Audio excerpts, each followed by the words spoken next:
ทำไมไม่ถอยไปเจ๊4 โมงถอยหัดดีดิไปไปฮะ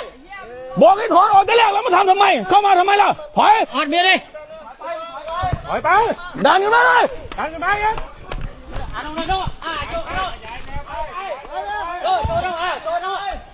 ใหญ่ออกเอ้ยเอาดิมาอันเคลียร์ตึกขาดจ้ะมาดูดิเยอะ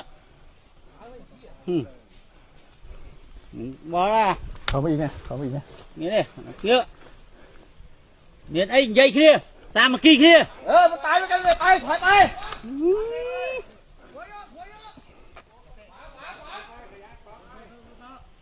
ตาเดียวขยับแล้วขึ้นมาตาเดียวขยับแล้วนะ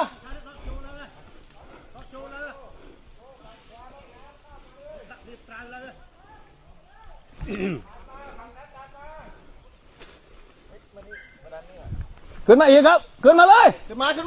นมาใส่ครับ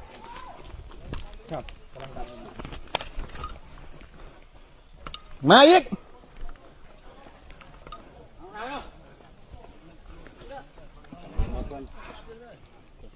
มันถึงเวลาแล้วผมจะรอผู้กำลังเดินมาก็ติดต่อเขาไปเสียเขาคุยกันแล้วรอก็กลับเหมือนเดิมไม่ใช่จะมาอยู่ตรงนี้